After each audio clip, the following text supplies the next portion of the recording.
सुख धाम, हेरि मेरो वृंदावन सुख। प्रिया लाल को लाड़ लढ़ावत, प्रिया लाल को लाड़ लड़ावत, सब विधि पूरण काम, सब विधि पूरन काम। हेरि मेरो वृंदावन सुख धाम, हेरि मेरो वृंदावन सुख धाम। ऐसा वृंदावन। तो इन 4 दिवसीय जो ये ब्रज विलास का आप भाव सुन रहे थे, ये सब जगह नहीं कहा जाता। कोई मुझे बोल रहे थे, महाराज जी आप और कथाओं में बड़ी ज्ञान की भी चर्चा करते हैं, अन्य अन्य भक्तों की स्तुतियों की, इस बार आपने यहां नहीं। ये भागवत जी थोड़ी हुई हैं भैया, भागवत जी में वो सब चर्चाएं होती हैं। यहां तो ये भागवत जी श्रवण करने के बाद का विषय हम सुन रहे थे। भक्ति ज्ञान वैराग्य चित्त में स्थित हो गया, चित्त बिल्कुल पवित्र हो गया। अब प्रियालाल जी की नित्य लीला का दर्शन। और ये लीलाएं आपके लिए नहीं की हैं ठाकुर जी ने, मेरे लिए नहीं की हैं, ये अपने लिए की हैं। ये वो लीलाएं हैं जो ठाकुर जी अपने सुख के लिए करते हैं, अपने आनंद के लिए करते हैं। वो परमात्मा है, वो परब्रह्म है, उनको करने की आवश्यकता नहीं। ये उनकी निज केली है। इसका बखान इन मंचों से भी नहीं होना चाहिए। मैं बहुत कम करता हूं, साल में 1-2 बार 3 बार। अब इसके बाद लंबे समय तक ब्रज विलास नहीं होगा, वो केवल कथा होगी, भक्ति मार्ग की चर्चाएं ज्यादा चलेंगी, क्योंकि ये ठाकुर जी का निज विलास है। अब भाई दफ्तर में व्यक्ति ऑफिसर बन करके आता है, ऑफिस का मालिक हेड बन के आता है, पर घर में तो वो निज के लिए करता है ना, वो निज भाव से रहता है। अब कोई उसकी निज बातों को ऑफिस में आकर के बता दे तो एक आध बार अच्छी लगती है, बार बार नहीं। इसलिए ये निज के लिए है। आप लोग सौभाग्यशाली हैं कि आप सुन रहे हैं इन भावों को, पर इन भावों में कदापि सांसारी भावना मत ले आइएगा। बस हम बहुत डर डर के सुनाते हैं भाव, कई भाव तो सुनाते ही नहीं है कि कहीं किसी के चित्त में संसारी भावना नहीं आ जाए, कहीं किसी के चित्त में ये नहीं आ जाए अरे वृंदावन कृष्णचंद्र तो ऐसे छलियां हैं, ऐसे हैं, ऐसे हैं। ये बात आप नहीं कह सकते। आप तो बस सुनिए, चित्त में धारण कीजिए, और कहो तो भूल जाइए, चले जाओ, बस थोड़ी देर का सुख लीजिए। बस उसके प्रति कोई दुर्भाव अगर आपके चित्त में आ गया, दंड हमको लगेगा, तुमने क्यों सुनाई। इसलिए इन वार्ताओं को सुन लीजिए। और ये गांधी धाम में हुआ इसलिए कह रहे हैं, कहीं जैसे नासिक में कथा हुई वहां कहते हैं, गिरिराज जी में हुई वहां कहते हैं, और सब जगह ये सब भाव प्रकट नहीं करते जहां लगता है कि योग्यता है। गांधी धाम में क्योंकि वृंदावन रसामृत पद प्रकट हुआ है, इसलिए गांधी धाम में व्रज भाव ज्यादा प्रकट करते हैं। इसलिए इन सब भावों से चित्त को वृंदावन बनाने का प्रयास कीजिएगा, कोई दुर्भावना चित्त में मत ले आइएगा। तो पूर्णमासी आई हैं नंदगाम, कल हम लोग सुन रहे थे। भगवान के सब सखा कहने लगे, बोले लाला हमारा ब्याह है जाएगा, न चर्चा कर ले। लेकिन पूर्णमासी आई, ठाकुर जी से आके बोली लाला चल बरसाने, तेरा ब्याह कराए दूंगे। इतने में ठाकुर जी के सखा बोले हम भी चलेंगे संग। बोले तुम नहीं जाओगे, हमारे बिना चलो जाए तो। लाला बोल दे, या तो सखान के संग जाऊंगा, नहीं तो नहीं जाऊंगा। पूर्णमासी खड़ी है, लाला बरसाने चलेगो। सोई ठाकुर जी बोले हाँ मैं तो चलूंगा।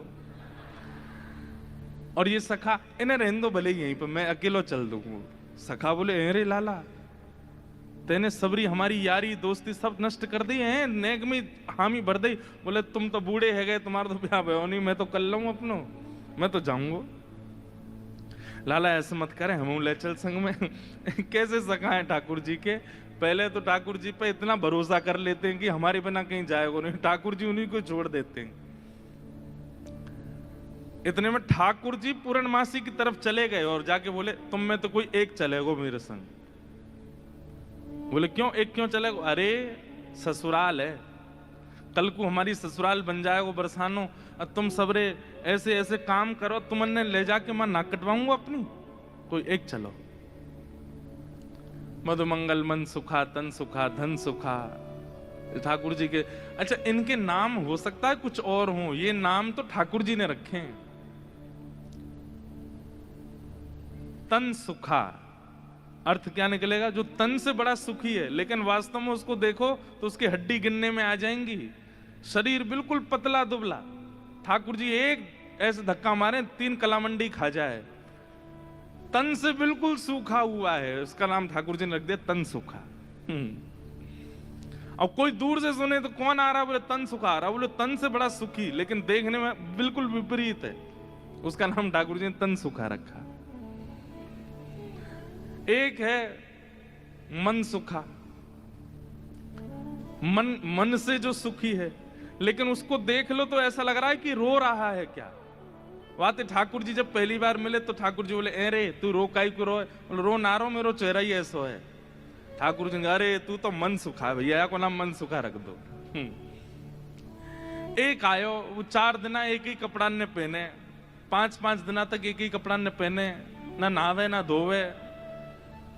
अरे तू कपड़ा ने काई गुना बदल, एक ही कपड़ा में सबरे दिना ने कार दे। बोले लाला धोवे पड़ेंगे, श्रम है जाएगो, बड़ी मेहनत होगी। ठाकुर जी बोले ऐसा कंजूस है, धन खर्च ना करो, या को नाम धन सुखा। तन सुखा मन सुखा धन सुखा। ये ठाकुर जी के सखा हैं। तो एक सखा को ठाकुर जी संग ले गए। अब कल हमने एक लीला सुनी थी कि ठाकुर जी जोगी बन करके गए और किशोरी जी से मिल, ऐसे ठाकुर जी अनेक रूप बना बना करके गए हैं पहले। ये तो हम सीधे अब ठाकुर जी के विवाह के लिए अपने आप को दिखावे जा रहे हैं, बरसाने यहां। इससे पहले बहुत लीलाएं हो चुकी हैं।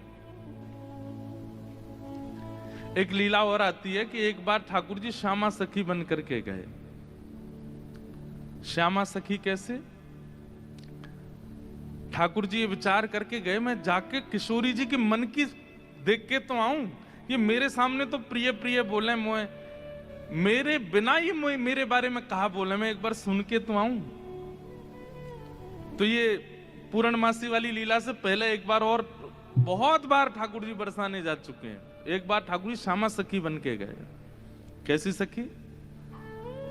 नीचे लहंगा पहनो है, ऊपर चुनरी पहनी, बिल्कुल यहाँ तक पूरी चुनरी लगा ली है, हाथन में बढ़िया चूड़ी पहनी है, कानन में कुंडल पहने हैं, क्षुद्र घंटे का यशोदा मैया ने पहनाई, वहां में छोटी छोटी घंटी लग रही हैं, वह को कौंधनी बना करके कमर में पहनी है, पामन में पाजेब पहनी। ठाकुर जी गए श्यामा सखी बन करके किशोरी जी के पास,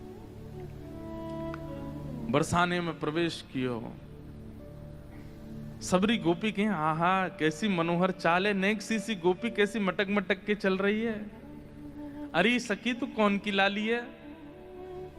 ठाकुर जी तेज तो हैं बोलवे में, जो पूछे तू कौन की लाली, बोले तेरी हूं, भूल गई।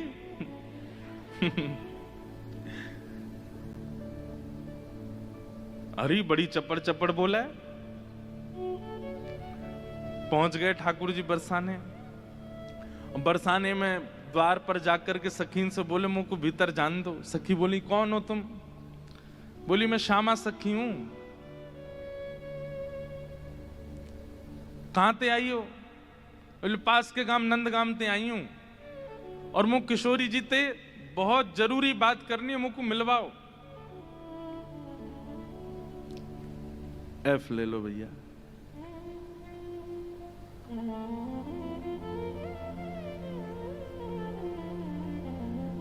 ठाकुर जी भीतर गए।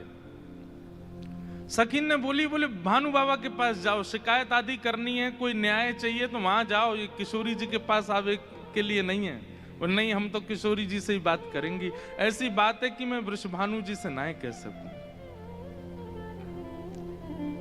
सखीन ने जाकर के भीतर किशोरी जी से कही, हे लाड़ लीजो, बाहर एक गोपी ठाड़ी है, और यूं कह रही है कि वाकू आपसे ही बात करनी है और आपसे बात करके कछु न्याय करानो है। किशोरी जी बोली, अच्छा बुलाओ भीतर। द्वार खुले। आहा, ठाकुर जी बढ़िया चुनरी पहन करके, ये गजगामिनी सी चाल। एक तो चाल ही ठाकुर जी की टेढ़ी मेढ़ी, ऊपर से सखी बन करके और ज्यादा बनावटी चल रहे हैं, तो इतने प्यारे लग रहे हैं। किशोरी जी सिंहासन पर विराज रही हैं और श्याम सुंदर भीतर आ रहे हैं। सब लोग ध्यान से सुनिए। जैसे ही द्वार से भीतर आनो भयो, किशोरी जी तो कहें, अरे सखी, या की चाल तो देख कितनी बढ़िया है। ललिता विशाखा बोली, हाँ चाल तो बढ़िया है। अरे देखियो, या की कमर कैसी सुंदर लग रही है। ललिता विशाखा बोली, श्री जी, आपको पहली बार कोई सखी पर मोहित रहते हुए देखो हमने। आप तो सदा प्रियतम श्री श्याम सुंदर पे ही मोहित रहे में, लेकिन आज पहली बार। अरे पतो ना, या की चाल ढाल और जो जो अंग या के दिखाई दे रहे हैं, जैसे घूंघट पकड़ी चल रही है, यहाँ से भुजा दिख रही है, नेक नेक थोड़ो उदर भी दिखाई दे रहा है, थोड़े थोड़े चरण भी दिखाई दे रहे हैं। जो जो अंग मुंह को दिख रहे हैं ना, इतने प्रिय लग रहे हैं कि मैंने ऐसी प्रिय स्वरूप तो पहले देखो नहीं है। अरे ललिता, तू मेरी एक बात, अभी मिले नहीं है ठाकुर जी। और किशोरी जी कहने, ललिता तू मेरी एक बात सुन। बोल, कहा, ये जो भी बात करे वो सुन लेंगे, फिर वाक्य बाद याकू अपने सखी समाज में ले लियो। मुख बड़ी भारी है, अभी याकू मुख नहीं दिखो, मुख मैं तभी यहाँ पे मोहित है गई हूं। विशाखा जी बोली, नहीं रुक जाओ, आन तो दो, बात तो हुन दो। किशोरी जी आज जैसे ठाकुर जी को देख के हो जाती है, वैसी हो गई है एक सखी को देख। स्वयं पर भरोसा नहीं हो रहा है किशोरी जी को कि मैं ऐसी क्यों है रही हूं।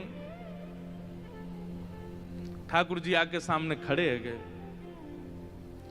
उन्हें एक बनावटी सी आवाज भी बना ली ठाकुर जी ने।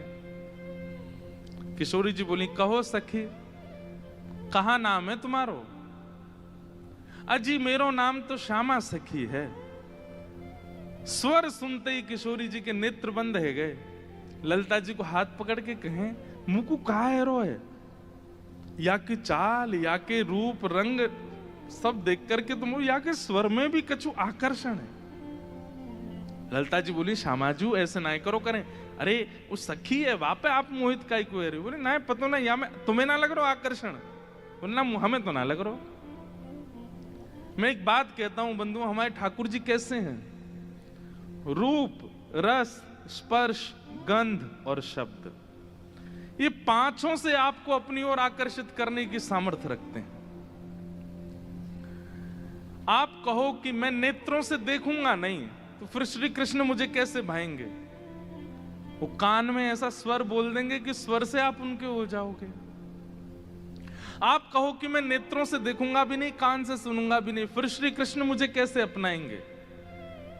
अरे वो अपने अधरामृत को नेक कछु तिनका आपकी जिह्वा पे धर देंगे, वही से आप उनके हो जाओगे। आप कहोगे मैं नेत्र भी बंद कर लूं, कान भी बंद, मुख भी बंद, अब श्री कृष्ण मेरे कैसे होंगे?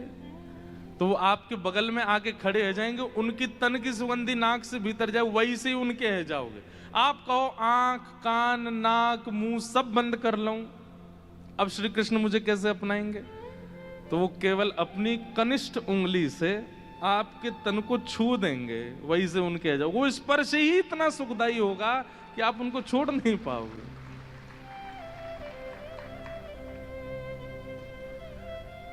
किशोरी जी कह रही हैं, अरे मैं अपने आपे तो बाहर जा रही हूं, ये सखी कैसी है, या कि स्वर कितने सुंदर। ठाकुर जी खड़े खड़े बोले, अरे श्यामाजू, मुंह को इतनी देर है गई खड़े खड़े, आप मेरो न्याय करोगी कि नहीं करोगी? किशोरी जी बोले, अरे मैं तो ऐसे बहल गई, बताओ कहा बात है? बोले, मैं आपसे आज न्याय की याचना करवे आई हूं। मैं रहूं नंदगाम में, और नंदगाम में नंद बाबा के महल के बिल्कुल समीप ही मेरा घर है। तो विशाखा जी बोली, तो नंद बाबा के पास जाती न्याय लेवे, तुम बरसाने का को आई हो? बोले, वहां नहीं मिलेगा, यही मारे तो यहां आई हूं। और बात इतनी गंभीर है कि मैं वृषभानु बाबा ते ना कह सकूं, आप ते ही कहूंगी। किशोरी जी बोली, कहो। श्यामा सखी रोने लगी। ठाकुर जी रोने लगे, आंसू ने पहुंचने लगे। अरे मैं कहाँ बताऊं, कैसे मोहते कहूं, मुझको तो लज्जा आ रही है बतावे में। श्री जी बोली, ऐसे मत करो, बताओ बताओ कहा बात है। बोले, कल परसों में दही बेक बेक के कायजे जाई रही, इतने में मार्ग में श्याम सुंदर आए गए। किशोरी जी थोड़ी सहम गई, श्याम सुंदर? बोला, हाँ। अरे तुमने उनको बड़ी प्रशंसा सुनी है, उनकी बड़ी महिमा सुनी है, पर तुम उनके अंदर की ना जानो। वे बड़े छलिया हैं, बड़े कपटी हैं।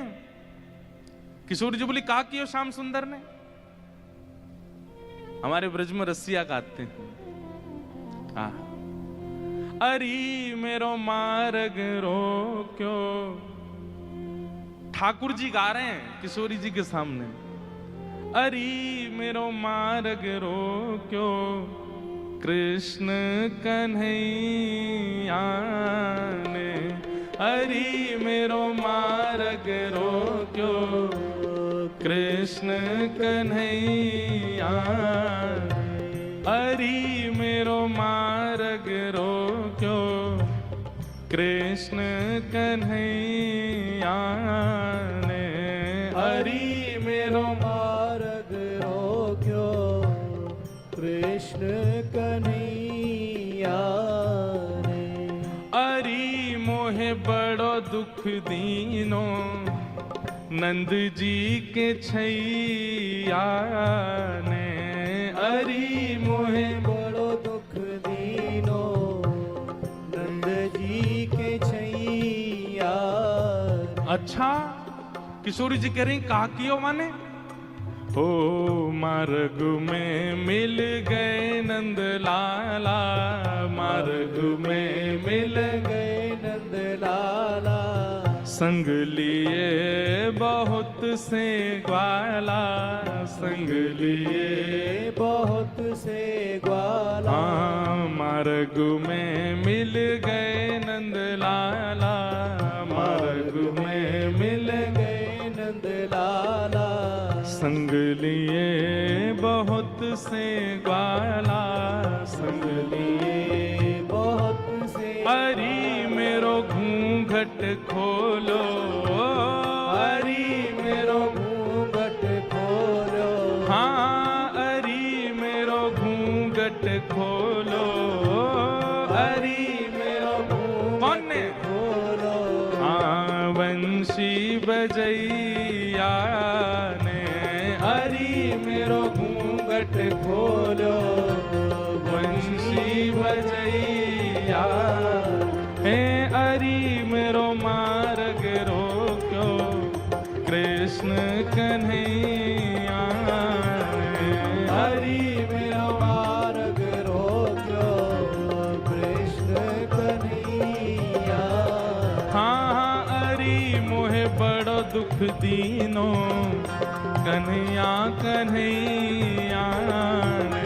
हरि मोहे बड़ो दुख दीनो, नंद जू की छैया। हे श्यामाजू, मैं कैसे बताऊं आपको? मैं तो मटकी भर के जा रही बेक बेक के काजे मार्ग में मिल गए हो। ठाकुर जी स्वयं ही अपनी शिकायत कर रहे हैं, ये जानने के लिए कि श्री जी क्या कहेंगी, श्री जी क्या बोलेंगी। रोक लियो मेरो मार्ग, और मार्ग रोक के बोले मुझको कर दो। कर माने टैक्स दो, जैसे टोल गेट लगे रहते हैं, ऐसे ठाकुर जी ने जगह जगह ब्रज में नाकाबंदी लगा रखी है अपनी जबरदस्ती की। और जैसे इनको पता चले कि कोई सखी मथुरा को जा रही है, तो वही मार्ग पर चले जाएं और जाए करके सब सखान के संग बैठ जाएं और आवे वाली सखीन तक कहें, हमें कर दे के जाओ, जे मार्ग हमारे परदादा ने बनवायो है। ये मार्ग हतो ना हो, हमारे दादा परदादा ने ये मार्ग बनवायो, या हमारे यहाँ मार्ग को कर लेने को अधिकार हमारो, कर दो। गोपी के कहा कर चाहिए? बोले मटकी सब नीचे धर दे, हमारो जितनो मन होगो हम ले लेंगे, बच्ची कुचे तुम मथुरा ले जाइयो, ये करे। अब मटकी नीचे धर के अगर कोई गोपी कह दे कि लाला तो जितना हो पाले, ठाकुर जी छोड़ेंगे वहां में? अरे भागवत जी में वर्णन आवे स्वयं पाले, लेकिन स्वयं को पेट तो नेक सो फिर ग्वालान ने पवा में गोपी के अब तो है दे दो, अरे अभी हमारे और भी ग्वाला हैं। बोले फिर कौन नाम है? बोले मरकान भोक्षण विभजति सचेन नात्री भांडम भिनत्ति। फिर बंदरों को कू कू करके ठाकुर जी आवाज करते हैं, खूब सारे बंदर आ जाते हैं, फिर उनको बांटते हैं। वाक बाद गोपी के सब्र मक्खन तो खत्म है, क्यों मटकी है तो छोड़ दो। ठाकुर जी बोले मजो नहीं आयो, जब तक यहाँ मटकी की आवाज नहीं आवेगी। नात्री भांडम भिनत्ति, फिर डंडा ते वह मटकी फोड़े। फिर कहें गोपी मक्खन तेरो बासो नेक्सो दोबारा लेके आइयो। ऐसो करे तुम्हारो ये कन्हैया, कौन कर देगो या को? अरे राजी राजी नेक कर ले ले तो बात ठीक भी है, ये तो मटकिन ने फोड़ दे, सबन ने खवाए दे, लेकिन मेरे संग तो बहुत बुरा कियो। किशोरी जी बोली कहा कियो? बोले मेरो घूंघट उठा लियो, मेरी चुनरी खींच ली, मेरा हाथ मरोड़ दियो, और माखन की जो पटकी मटकी, माखन की जो पटकी मटकी, मेरी बाह पकड़ के झटकी, मेरी बाह पकड़ के झटकी। माखन की जो पटकी मटकी, माखन की जो पटकी मटकी, मेरी बाह पकड़ के झटकी, मेरी बाह पकड़ के, हरी मेरी चूड़ी चटकी, हरी मेरी चूड़ी चटकी, हाँ हरी मेरी चूड़ी चटकी, हरी मेरी चूड़ी कौन ने? रास रचैया ने, हरी मेरी चूड़ी चटकी, रास रचैया, हरी मेरी चूड़ी चटकी, रास रचैया ने, हरी मेरी चूड़ी चटकी, रास रचैया। ओ हरी मेरो मार्ग रोक्यो कृष्ण कन्हैया ने, हरी मेरो मार्ग रोक्यो कृष्ण कन्हैया। बोल नंद के लाला की।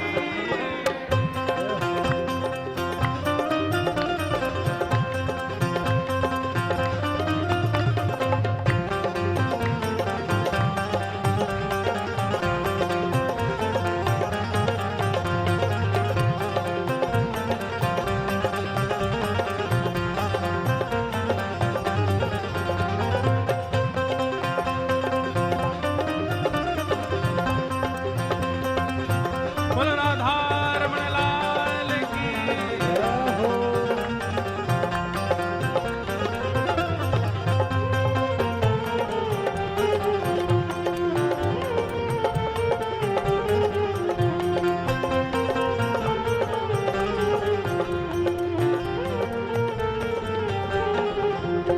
एक बात याद रखियो, ये वही चक्र धारण करते हैं, लेकिन प्रेम के वश अर्जुन रथ को भूल गए ठकुराई। ऐसी प्रीत बड़ी वृंदावन, गोपियन रास रचाई, सबसे ऊंची प्रेम से। जहां प्रेम अधिक होता है वहां पर प्रभुता भूल ही जाती है, वहां पर प्रभुता को भूल जाया जाता है।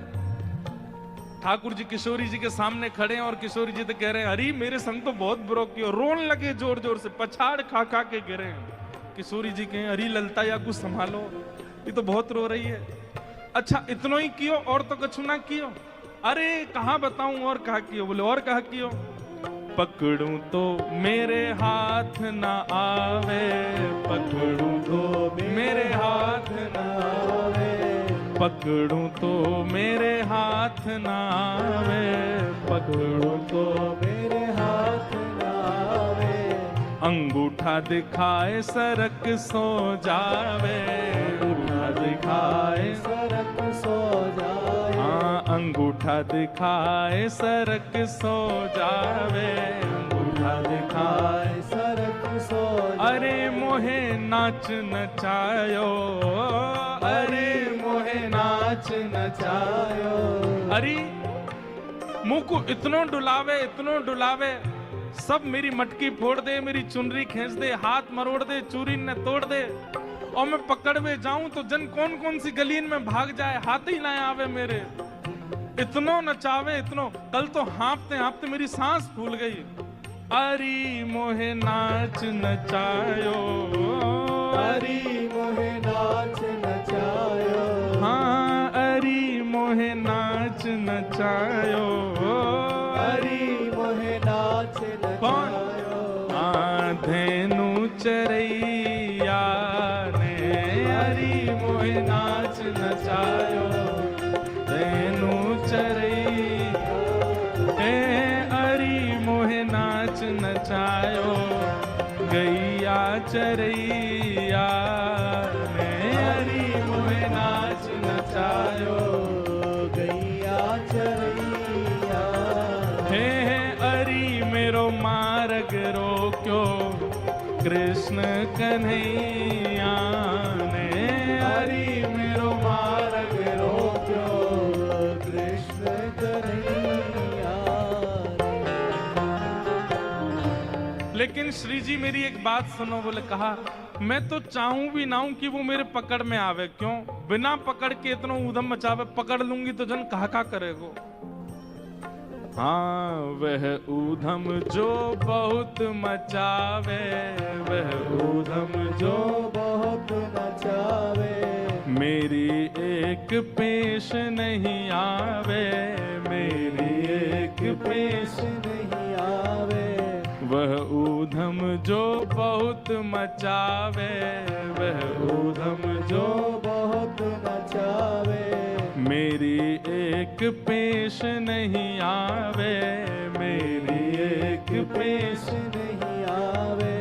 वह ऊधम जो बहुत मचावे, वह ऊधम जो बहुत नचावे, मेरी एक पेश नहीं आवे, मेरी एक पेश नहीं अरी मोहे बहुत सतावे, अरी मोहे बहुत सतावे, हाँ अरी मोहे बहुत सतावे, अरी मोहे बहुत कौन? सतावे।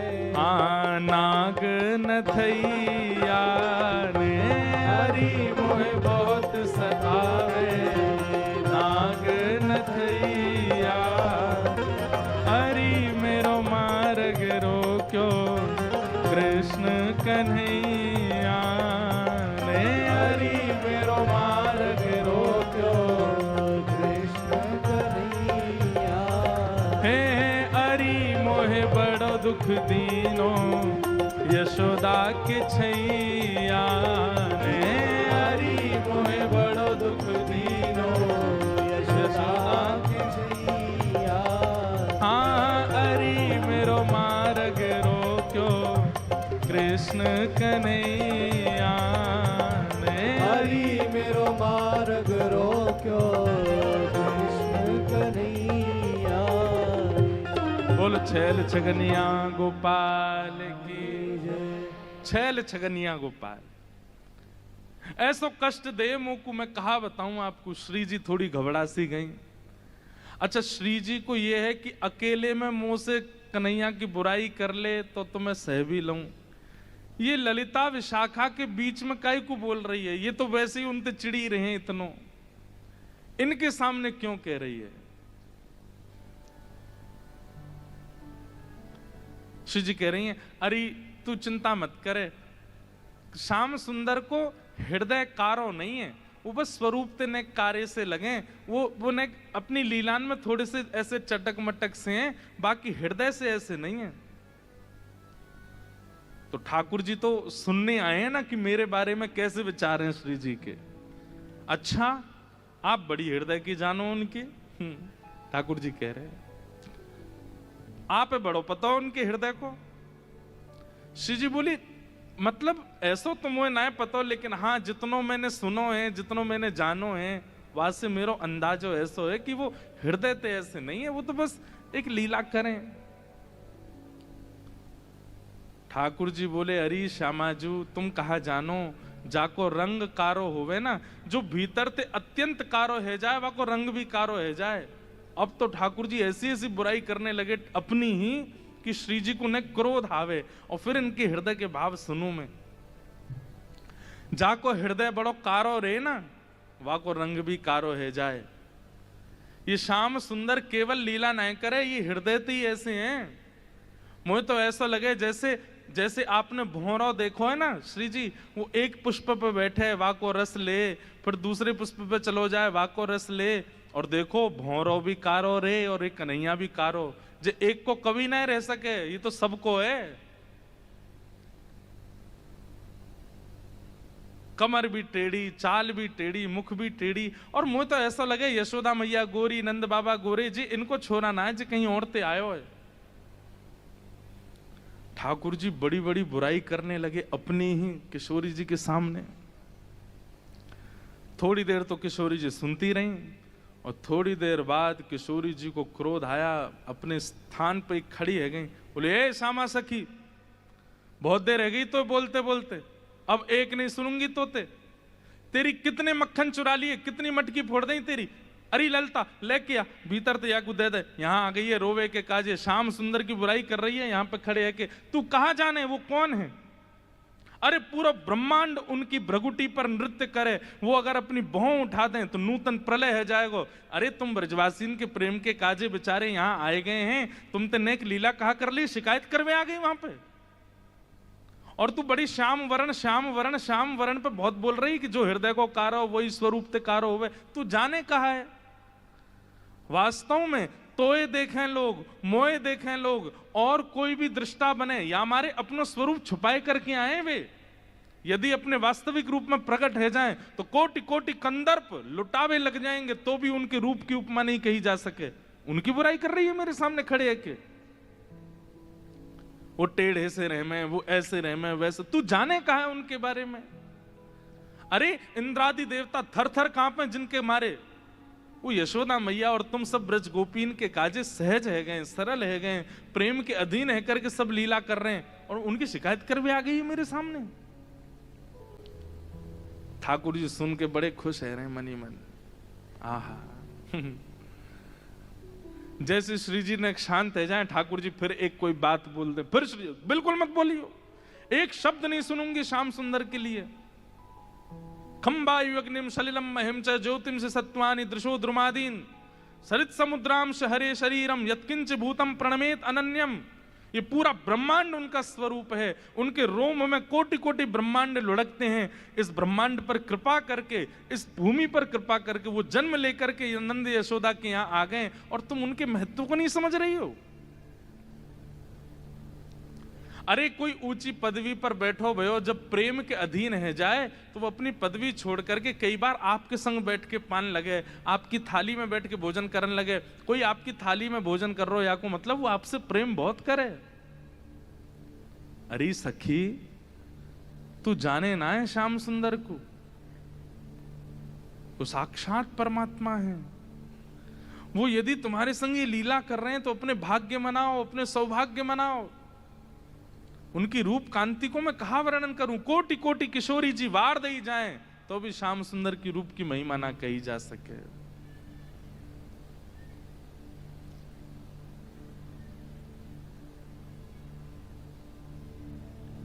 श्री हित सजनी से श्री किशोरी जी कहती हैं, जोई जोई प्यारो करे सोई मोहे भावे, जोई जोई प्यारो करे सोई मोहि भावे, भावे मोहे जोई सोई सोई करे प्यारे, भावे मोहि जोई सोई सोई कर प्यारे। अरे बंधुओं कभी विचार किया है ये सवरे जादू कृष्ण रूप में ही क्यों आ गए हैं? वही कृष्ण जब कच्छप बनकर के आए तब जादू क्यों नहीं हुआ? जब वही श्री कृष्ण परशुराम बनकर के आए तब जादू क्यों नहीं हुआ? जो वही श्री कृष्ण इतने सारे रूप धारण करते हैं उनमें वो आकर्षण क्यों नहीं बन पाता? किसी की निंदा नहीं है, सारे रूप अपनी जगह व्यवस्थित हैं, पूजने के अधिकारी, वंदन के अधिकारी, पर जो आकर्षण श्री कृष्ण में है वो सारे रूपों में क्यों नहीं है? क्योंकि श्री कृष्ण जी का जो ये रूप प्रकट हुआ है ये किशोरी जी को सुख देने के लिए हुआ है। अरे वो किसी सखी के संग कोई लीला भी करते हैं ना, वो इसलिए कर रहे हैं कि ये लीला किशोरी जी को पता चले और वो प्रसन्न हो जाएं सुन करके।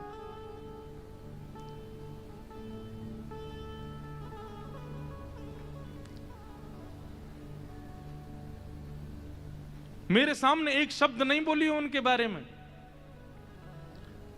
श्यामा सखी बोली, पहले तो मैंने संदेह में सुनी कि किशोरी जी को और हमारे नंद के लाला को कछु प्रेम संबंध है, पर आज तो मुंह को ऐसा लग रहा हो वास्तव में हते। किशोरी जी बोली, नहीं नहीं ऐसी कोई बात नहीं है, ये तो सब तुमने ऐसी मन। नहीं नहीं नहीं, मुंह को तो लग रही है ऐसा। आप इतनों कैसे जानो वाक्य बारे में, इतनों कैसे मानो वाक्य बारे में? किशोरी जी एक बात बताऊं? बोले हाँ। बोले मैं अकेली नहीं हूं शिकायत करने वाली, ऐसी अनेक बैठी हैं। आपको ऐसा लग रहा है कि श्याम सुंदर तो केवल लीला कर रहे हैं, पर इस वक्त यही समय श्याम सुंदर कोई और सखी के संग भी ऐसी क्रिया कर रहे होंगे। वहां को मार्ग रोक रहे होंगे, वहां के हाथ पकड़ रहे होंगे, वहां की चुनरी उड़ा रहे होंगे, वहां की मटकी फोड़ रहे होंगे, और नए विश्वास होवे। तो आपको अगर बहुत प्रेम है तो आप श्याम सुंदर को पुकार के देख लो, यदि वो आ जाएं तो मैं मान जाऊंगी। आमेंगे ही नहीं। ठाकुर जी कह रहे मैं तो सामने ही खड़ा हूं, मैं कैसे आऊंगा? किशोरी जी से कह रहे हैं ललिता विशाखा है भूल जाओ, बाकी सब बातें न भूल जाओ। आपको प्रेम है ना श्याम सुंदर से, तो मैं आपसे शर्त लगाए के कह रही हूं, आप पुकारो, और यदि श्याम सुंदर आपके सामने आए गए तो जीवन भर आप दोनों की चाकरी करूंगी। ये श्यामा सखी को वचन है आपके लिए, बुलाए लो। किशोरी जी बोली, देख मोते मत बोले, मैं जानू, मुझको प्रबल विश्वास है कि श्याम सुंदर आ जाएंगे, मैं बस टेर लगाऊंगी और दौड़े दौड़े आवेंगे। श्यामा सखी बोली, आज है जाए ना, बुलाए के देख लो आ जाए कि नहीं। किशोरी जी तुरंत नेत्र बंद करके बैठी और जैसे ही अपने प्रियतम का स्मरण किया है, हो तो दासी नित्य तिहारी, हो तो दासी नित्य तिहारी, प्राणनाथ जीवन धन मेरे, प्राणनाथ जीवन धन मेरे, हो तुम पे मैं बलिहारी,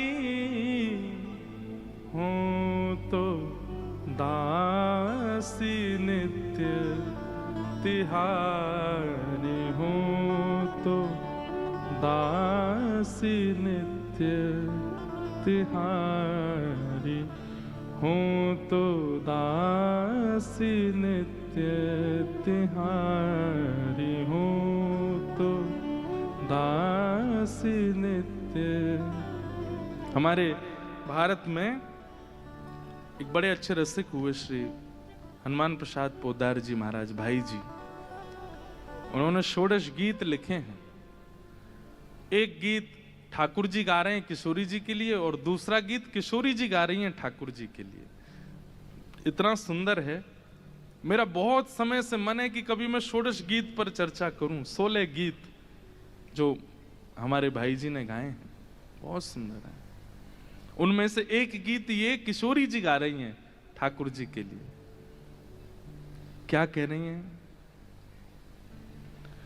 चाहे तुम अति प्रेम करो, तन मन सो मोहे अपनाओ, चाहे तुम अति प्रेम करो, तन मन सो मोहे अपनाओ, हूँ तो दासी नित्य तिहारी, हूँ तो दासी नित्य तिहारी।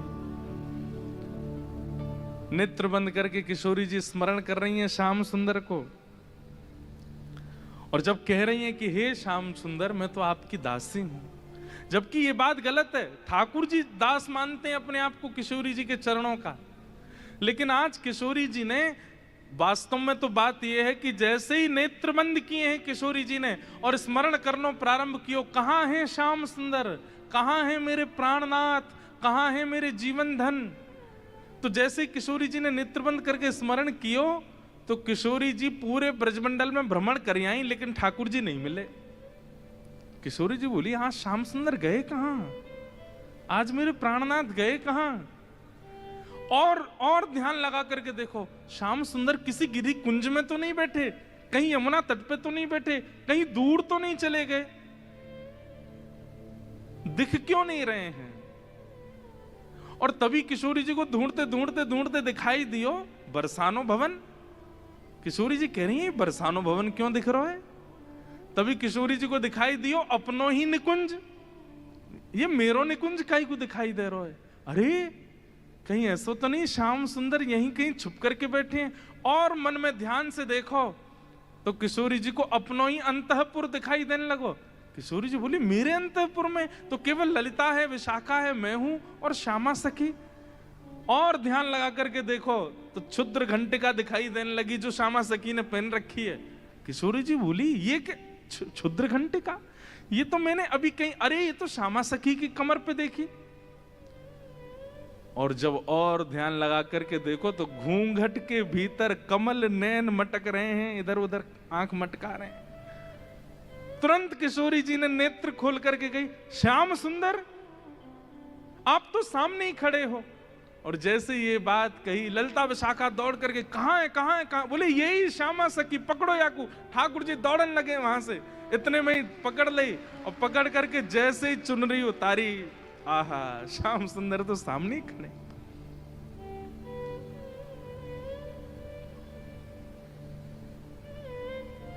कैसा प्रेम है ये प्रेम, इसको आप संसार में घटा ही नहीं सकते हो। अब तो ललिता विशाखा पकड़ करके खड़ी हैं और ठाकुर जी की ऐसी बेणी, आहा नथबेसर पहनी है नाक में, ऐसी सुंदर बिंदी लगा करके आए, काजल लंबो लंबो खींच के आए, अपने घुंघराले केशन की बढ़िया बेणी गूंथ करके जैसे कोई छोरी तैयार हो ऐसे बन के आए।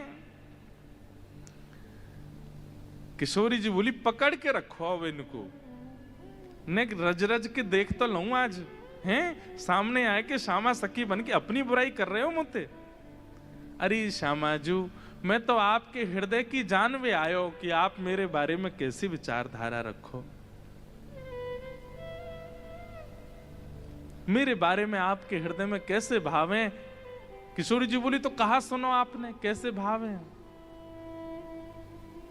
बोले मुंह को ऐसा लगो करतो कि मुंह से ज्यादा प्रेम कोई ना कर सके या संसार में, पर हे श्यामाजू आज आपके प्रेम के भाव पर तो मैं भी बिक गयो। आपको प्रेम तो अटूट है। अरे आप तो ऐसी हैं कि आप बैठी कहीं भी हों लेकिन आपके चिंतन में सदा मैं विराजमान रहूं। मैं कहां जाऊं, कहां करूं, कहां खाऊं, कहां पीऊं, कैसे आऊं, आपको सब पता है। बंधुओं ये प्रेम की चरम स्थिति होती है कि आप केवल ध्यान में ही अनुभव कर लेते हैं अपने प्रेमी का। ये आज के समय में संभव नहीं है। हाँ इतना संभव जरूर है कि जैसे माँ का प्रेम जो है ना वो तो भी शुद्ध होता है अपने पुत्र के प्रति, पुत्री के प्रति। तो पुत्र के ऊपर कोई घटना या संकट आ जाए तो माँ को थोड़ा थोड़ा अनुभव होने लगता है। माँ को ऐसा लगता है आज मुझे घबराहट सी हो रही है, जरा फोन करके पूछो तो बेटा कहाँ है। वो बेटा को फोन करती है तो पता चलता है आज स्कूटर से गिर गया है, पैर में लग गई है, पढ़ने गया है हॉस्टल में। अच्छा मुझे सुबह से ही लग रहा था कुछ तो दिक्कत है। इतना अनुभव माँ को तो हो जाता है और इतना अनुभव कई कई पत्नियों को भी अपने प्रियतम का हो जाता है कि शायद कुछ गड़बड़ है, थोड़ा, लेकिन इससे अधिक की स्थिति में आज के लोग नहीं जा सकते। पर श्री जी वो तो नेत्र बंद करके ध्यान करके पता कर लेती हैं कि श्याम सुंदर इस वक्त कहां है, मेरे प्रियतम कहां है। किशोरी जी ने कही आज एक काम करो, बोले कहा द्वार सब बंद कर दो, चटकन ही लगा दो, आज जान नहीं देंगे इनको, आज यहीं बैठा हो। बड़ी श्यामा सखी बन के आई हो, इधर आओ। ठाकुर जी बोले अरे श्यामा जी मैं आपके चरणन को पूजूं, आपसे हाथ जोड़ रहा हूं, मुझको छोड़ दो। बोले ना है, आज तो याकू नई दुल्हन बना के यशोदा के पास ले चलेंगे और यशोदा जी से कहेंगे देखो हमारे गांव की एक नई दुल्हन आई है, अभी ब्याह भयो, याकू आशीर्वाद दे दो। और जब यशोदा मैया अपनी लाला को चिर सौभाग्यवती जब आशीर्वाद देंगी तब आवेगो आनंद। किशोरी जी आपसे हाथ जोड़ूं, पाम परूं, ऐसा मत करियो, यशोदा मैया के आगे नाक कट जाएगी मेरी, ऐसे छोरी पनो डोलूं, वो वैसी मेरे पीछे पड़ी रहे। ए लाला ने अपनी चाल सुधार, दूर ते ऐसा लगा कोई गजगामनी छोरी आ रही है का। वो उन्हें पता चलेगी मैं लहंगा फरिया पहन के डोल रहा हूं, बहुत बहुत नाराज, उनके सामने नहीं, आपके सामने आ सकूं ऐसे। किशोरी जी को इतना अच्छा लग रहा है कि आज श्याम सुंदर घबरा रहे हैं। इतना घबरा काहे क्यों रहे हो, यहाँ पे बैठो, बगल में बैठा। सब सखी लाई किशोरी जी के बगल में ठाकुर जी को बैठाए दियो। अब श्री जी के मन में कौतिक आयो है, अरे ललता विशाखा, ठाकुर जी को हाथ पकड़ लियो, ठाकुर जी घबरा रहे हैं, जन कहा करेंगी, नेक सामने तो आओ। ललता विशाखा दोनों सामने आ गई और बोली देखो हमेशा या सिंहासन पर प्रिया प्रियतम विराजमान हूं मैं, लेकिन आज दो दो प्रिया बैठी हैं, एक श्याम प्रिया एक गौर प्रिया। अब ये बताओ दोनों में सुंदर ज्यादा कौन लग रहा है, ये ज्यादा सुंदर लग रहे हैं या मैं ज्यादा सुंदर लग रही हूं। लहंगा इनने भी पहनो, मैंने भी पहनी है, बेनी मैंने भी गूथी है, इनने भी गूथी है, माथे पे बिंदा मैंने भी लगाया, आंखन में काजल इनके भी मेरे भी, सब कुछ। अब तुम दोनों बताओ हम दोनों में सुंदर ज्यादा कौन लग रहा है। श्याम सुंदर ऐसे रो मत, मुस्कुराओ, कछु कर थोड़ी नहीं हूं मैं। ठाकुर जी मुस्कुराने लगे, अरे ललता बता दे आज सुंदर कौन है। आहा हमारे ब्रज में गाते हैं,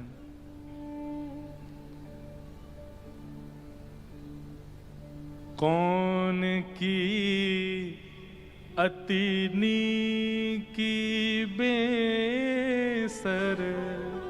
कौन की अति नीकी बेसर, कौन की अति नीकी बेसर, कौन की अति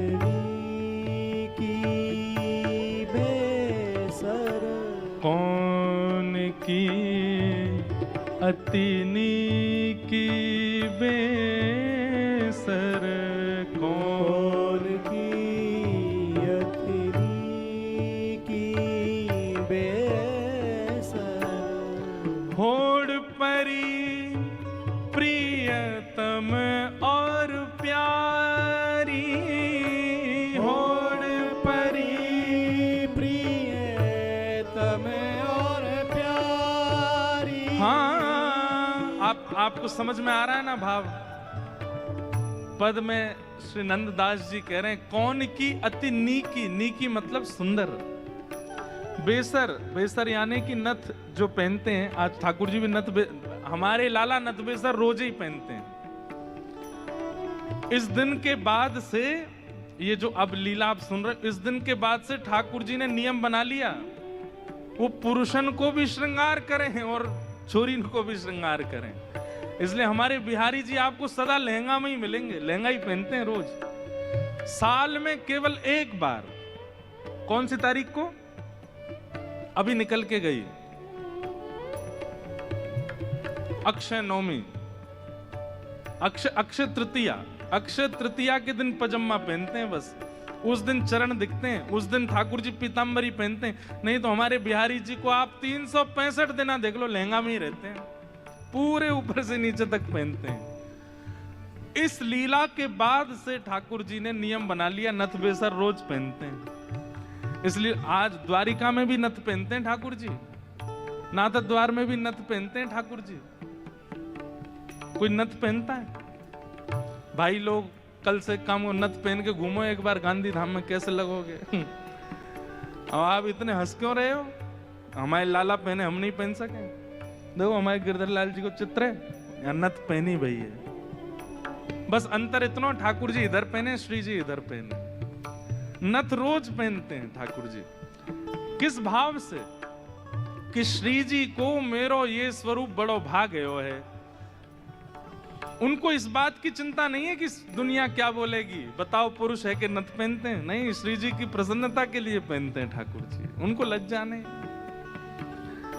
आज सब सखियां कह रही हैं, बताओ भाई कौन की नथ ज्यादा सुंदर लग रही है? कौन की अतिनी की बेसर, कौन की अतनी की बेसर, होड़ परी प्रियतम अरु प्यारी, होड़ परी प्रिय तम और प्यारी, अपने अपने जी की, हाँ अपने अपने जी बेसर, कौन की अतनी की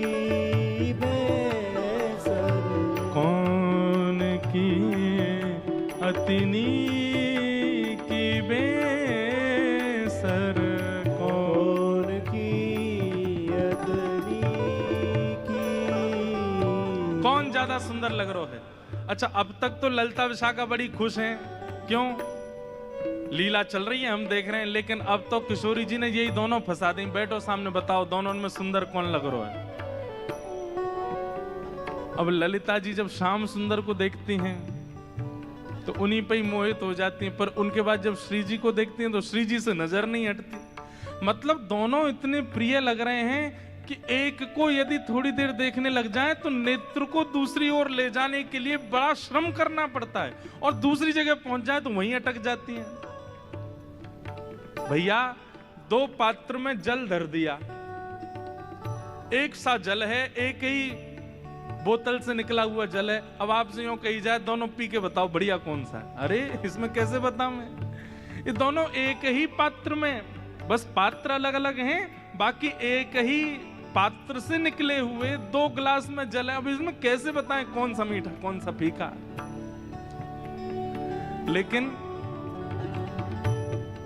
बड़े जो बुद्धिमान होते हैं ना, वो तो यूं कहते हैं अरे ये कोई बात है, एक ही बोतल से दोनों गिलासों में जल भर दिया, एक सही होगा ना स्वाद। लेकिन छोटे छोटे बच्चों, उनसे पूछो कभी, छोटे बच्चों के आगे दो गिलास धर दो, एक ही बोतल से दो पानी, उनसे कहो बताओ मम्मम कौन सा अच्छा, तो वो पियेंगे दोनों, पता नहीं चलेगी, लेकिन फिर भी बोल देंगे ये वाला अच्छा है। ऐसे ही सखियों को भी कभी कभी बालपन में आना पड़ता है, कभी बालक बनना पड़ता है, क्योंकि दोनों में ये भेद बताना तो मुश्किल है कि सुंदर कौन है। न्याय पढ़ो ललिता के आगे, न्याय पढ़ो ललिता के आगे, हाँ न्याय पढ़ो ललिता के आगे, न्याय पढ़ो ललिता के आगे। क्या? कौन सरस कौन फीकी, हाँ कौन सरस कौन फीकी, बेसर कौन की अतिनी की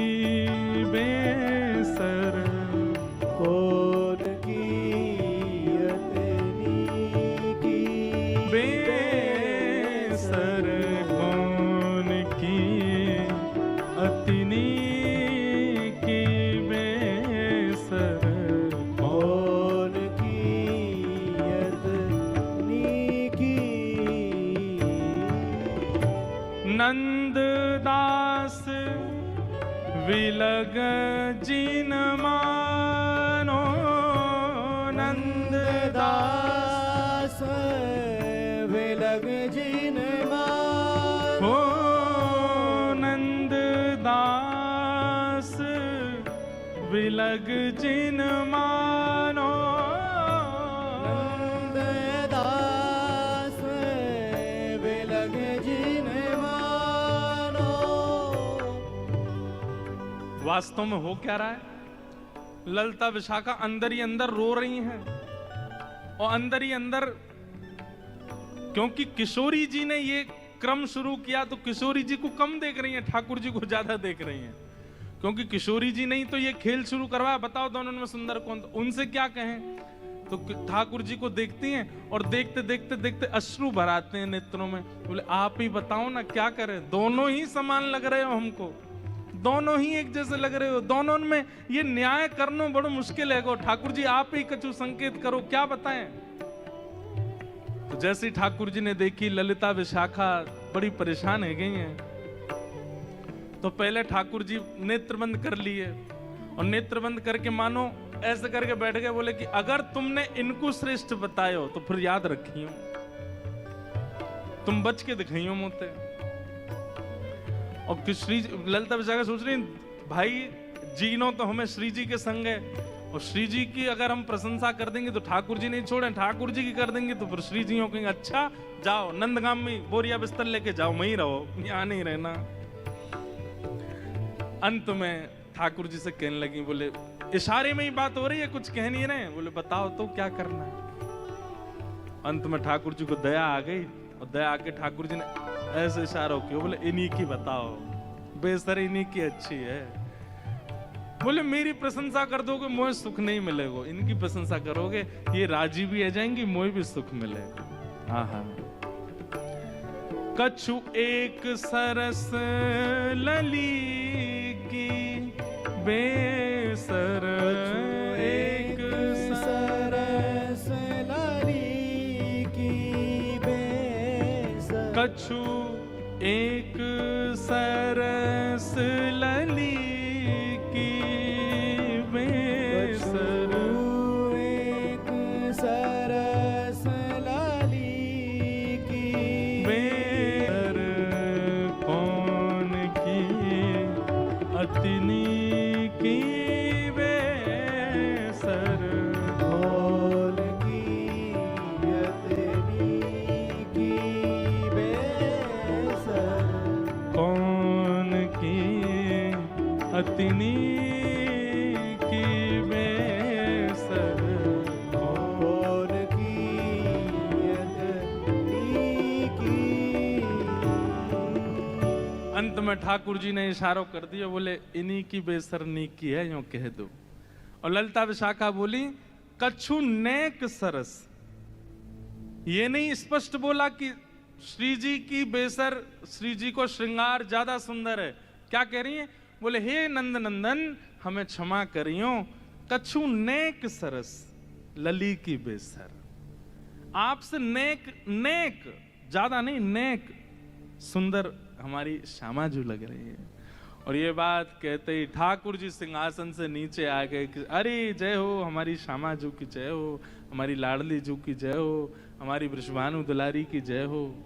सब जय जयकार करने लगे। किशोरी जी बड़ी आनंदित है गई, लेकिन मनी मन सोचने लगी अरे ललिता तेने गलत कियो, ठाकुर जी ज्यादा सुंदर लग रहे हैं। अब ललिता जी बोले अब ये लो, ये अलग लड़ाई होगी, अब ये यूं लड़ेंगे कि तुमने मेरी काई को कह दी। तेने देखी ना, देख कैसी बेसर पहन के आए, देख कैसी भौं लग रही हैं, कैसी। तैने गलती कर दी मेरी प्रशंसा, इन्हीं की करनी तो है।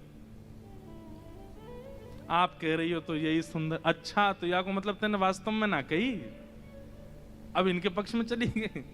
बड़ी भोली है हमारी श्री जी, बड़ी सीधी।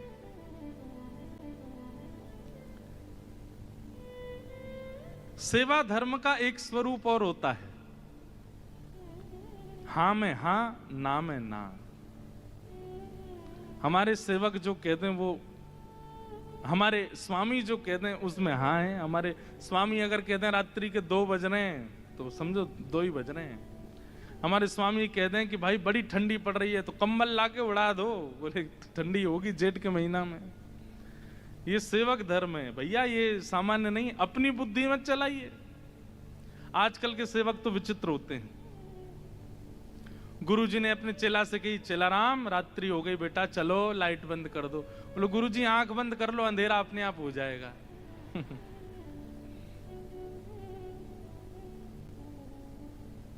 चेला राम देखो तो सही बाहर बारिश हो रही है कि नहीं। गुरुजी अभी बिल्ली आई थी तो पाम में पानी नहीं था, इसका मतलब बारिश नहीं हो रही है। इतने आलसी। चेला राम बड़ी हवा चल रही है, किवाड़ बंद कर दो। गुरुजी 2 काम मैंने कर दिए, तीसरा आप कर लो। ऐसे चेला हैं आजकल तो। सेवा धर्म कैसा है? ठाकुर जी कहें हां तो हां, ठाकुर जी कहें ना तो ना। हम एक पर्ची वाला क्रम करते हैं अपने ठाकुर जी के संग। अब तो मैं करता ही नहीं हूं। क्यों? वो ना ही करते हैं हर बात पे, हर बात पर ना बोल देते हैं। ना ये नहीं करनो, ये नहीं करनो, इसलिए हम पूछते ही नहीं है। तो ठाकुर जी एक दिन मैंने अपने लाल जी से कि मैं अब नहीं पूछूंगा, हर बात पर ना बोल देते हो। तो उस दिन रात्रि का श्रृंगार ऐसी जोर से मुस्कुरा रहे थे, बोले मैं तो खेल हूं तेरे संग, तू जितनी बार पूछोगे नहीं बोलूंगा, तो पूछे ही मत, अपनी बुद्धि विवेक कर। तो उस दिन से हमने ये समझ लिया कि ठाकुर जी कह रहे हैं भाई अब तुम छोटी छोटी बात भी मुझसे थोड़ी पूछोगे, अपने बुद्धि विवेक से करो। जब लगे कि जीवन में बड़े घेराव आ गए, अब क्या करें, तब मुझसे पूछो। कई बार ठाकुर जी की ना में हां होती है और हां में ना होती है, समझ नहीं आता है। ऐसे प्रिया प्रियतम की मधुर लीला हुई। इसके बाद में यूं कहते हैं कि प्रिया जी इतनी भाग गई किशोरी जी ठाकुर जी के स्वरूप पे, वैसे ही ले गई ठाकुर जी को नंद भवन, बिल्कुल घूंघट घूंघट लगा करके। और यशोदा मैया तो जाके बोली, हे यशोदा मैया, अरे किशोरी जी कैसे आई आप? अरे लाली तू कैसे आई? अरे कहा बताऊं, एक नई बहू आई है, न कि आपको आशीर्वाद दे दो। ठाकुर जी को सौगंध दे के लाई, बोलोगे नहीं? ठाकुर जी आए घूंघट घूंघट पहन करके। यशोदा मैया बोली, अरे बड़ी सुंदर, देखियो या के पाम हाथ तो बिल्कुल मेरे लाला जैसे लग रहे हैं, सांवरी सी है बिल्कुल। मैया या को आशीष दे दो, या को ब्याह है व्यवहार हो है। अच्छा कहां ते ब्याह होगा? बोले बरसाने के गोप ते ब्याह है रो या को। मैया बड़ी निपुण है, खानो बनानो जाने, नाचनो जाने, गानो जाने सब। यशोदा मैया बोली, अच्छा न नाच के दिखाइयो। घूंघट में ठाकुर जी नाच रहे हैं यशोदा मैया के आगे। मैया बोली, अरे तू बड़ी विलंबते मिली मोए, किशोरी ते पहले मिल गई होती, तेरो ही ब्याह कराती अपने लाला ते। ऐसी सुंदर। ठाकुर जी ने अंत में जैसे ही मुखमंडल ऊपर किया, अरे बजमारे तू कहां से आया यहाँ पे? अरे मैया मैं कहा बताऊं, ये सब ऐसी लीला करें मेरे संग, ऐसो आनंद करें। यशोदा मैया बोली, अरे श्यामाजू गलती तो छोरा है गो, या लक्षण सब रे छोरी कैसे हैं? केवल नाम को छोरा है, बाकी खान पान पहन चाल वाल सब छोरी किसी आगे। अच्छा ये सब है नहीं, वास्तविक नहीं है, ये सब ठाकुर जी सबको मोहित करने के लिए करते हैं। नहीं, वही मथुरा आ जाते हैं और जब द्वारिका आते हैं थर थर कांपते हैं राजा। पौरुष है ठाकुर जी में, ठाकुर जी का ऐश्वर्य है, लेकिन व्रज वृंदावन से इतना प्रेम है, ठाकुर जी ने सबको छुपा रखा है, किसी को प्रकट नहीं होने देते। अरे वंशी बजाते हैं बस, मधुर लीला करते हैं, ये क्यों? प्रेम, बहुत प्रेम है ठाकुर जी को ब्रजवासियों से। तो ठाकुर जी आज पूर्णमासी के साथ बरसाने गए। बरसाने जैसे ही गए, सब अटारियों पर सखियां खड़ी हो गई, सब खड़े होकर के देख रही हैं, आहा रूप तो सुंदर है, कारो है लेकिन सुंदर तो लगे, चाल देखो चाल कितनी अच्छी है। ये कीर्ति मैया ने योजना इसलिए बनवाई ताकि सब बरसाने के लोग प्रिया जी की विवाह में राजी हो जाएं ठाकुर जी के प्रति। सब इतने राजी है गए, मैया को तो मनो राजी है जाए, पर सब इतने राजी है गए कि अपनी अपनी छोरी ने सजा धजा के लिए आए, यंते ब्याह है जाए इनको। भीतर गए, बड़ी अद्भुत लीला, बड़ी विस्तृत लीला है। और उसके बाद सब सखियां ठाकुर जी को कुछ कहती हैं और उनका प्रत्युत्तर मधुमंगल देता है। ऐसो नहीं, ऐसो, ऐसो नहीं, ऐसो। अंत में प्रिया जी आई। प्रिया जी को देख करके ठाकुर जी मोहित रह गए और वहां कल किशोरी जी की गोद भराई भाई, आज यहाँ ठाकुर जी को टीको कर दियो। मैया ने कही लाला अब तू तैयारी कर ले, अब तुम्हारा ब्याह करेंगे खाओ देना।